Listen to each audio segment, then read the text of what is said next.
மாவட்ட செயலாளர் வந்திருக்காரு. சார், இப்ப நீங்க எந்த தொகுதிக்கு மனு கொடுத்தீங்க? என்ன மாதிரியான நேர்காணல் நடக்குது? நான் மாவட்ட செயலாளருங்கிற முறையில் இந்த நேர்காணலில் பங்கு பெற்றோம். நேர்காணல்ல எல்லா விண்ணப்பதாரரையும் தலைவர் அழைத்து பேசி இந்த 5 ஆண்டு காலத்தில் நடைபெற்ற திட்டப்பணிகளை எல்லாம் கேட்டு செய்திருக்கிறார். நாமக்கல் மாவட்ட செயலர் இருக்கீங்க, எந்த அளவுக்கு வெற்றி வாய்ப்பு உங்களுக்கு இருக்கு? ஏன்னா கடந்த காலங்களில் முன்னாள் அமைச்சர் தங்கமணி அங்க அந்த மாவட்டத்தில் இருக்காரு. அப்படி இருக்கும்போது போட்டி வலுவாக இருக்கும் கொங்கு மண்டலத்தில் சொல்லப்படுகிறது. எப்படி நீங்க ஓவர் கம் பண்ணலாம்? முன்னாள் அமைச்சர் அதிமுக தங்கமணி இருக்கிறாரு. அவர் அந்த மாவட்டத்தை சேர்ந்தவர், அந்த மாவட்டத்தில் தான் இருப்பாரு. ஆனா அவரால் செய்ய முடியாத திட்டங்களை நாங்க இந்த 5 ஆண்டு காலத்தில் செய்திருக்கிறோம்.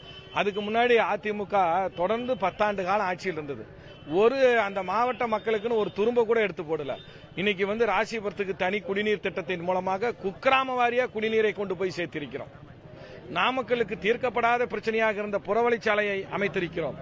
நாமக்கல் தனி மாவட்டமாக உருவானது சேலத்திலிருந்து 1996. இந்த மாவட்டத்திற்கு தனியாக ஒரு மாவட்ட மத்திய கூட்டுறவு வங்கி இல்லாமல் இருந்தது.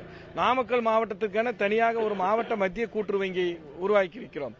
அனைத்து இடங்களுக்கும் குடிநீர் பிரச்சனையை தீர்த்திருக்கிறோம். இது இல்லாம குடிசை இல்லாத மாவட்டம் தமிழ்நாட்டில் நாமக்கல் தான். தலைவர் அவர்களுடைய கலைஞர் கனவில்ல திட்டத்தின் மூலமாக இந்த நாமக்கல் மாவட்டத்தில் என்னால் நெஞ்ச நிமிர்த்தி சொல்ல முடியும். இவ்வளவு தோழர்கள் என்கிட்ட இருக்கிறாங்க. மாண்புமிகு அமைச்சர் இருக்கிறார், மாண்புமிகு சட்டமன்ற உறுப்பினர் இருக்கிறாரு. எல்லாத்துக்கும் கலைஞர் கனவில்ல திட்டத்தில் வீடு கொடுத்தோம். குடிசையே இல்லை எங்க மாவட்டத்தில். எங்களால தைரியமா சொல்ல முடியும். அந்த அளவுக்கு உங்க பக்கம் இருக்காங்க சார். இளைஞர்கள் புதிதாக வந்த டிவிகேவுக்கு செல்கிறார்கள் சொல்கிறார்கள். எப்படி இருக்கு இளைஞர்கள் உங்க மாவட்டத்தில்?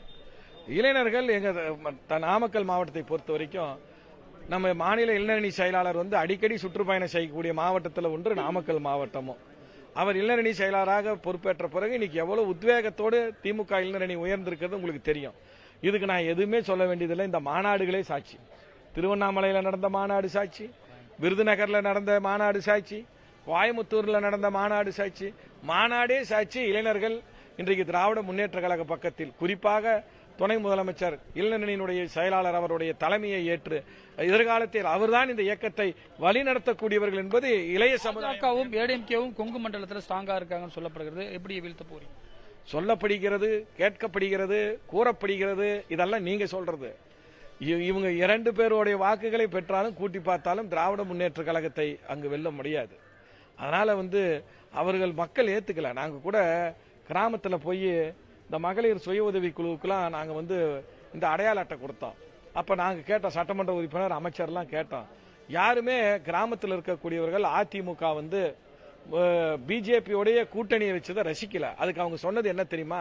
2011 அந்த அம்மையார் ஜெயலலிதா அவர்கள் இருக்கிறப்ப மோடியா லேடியான்னு கேட்டாங்க.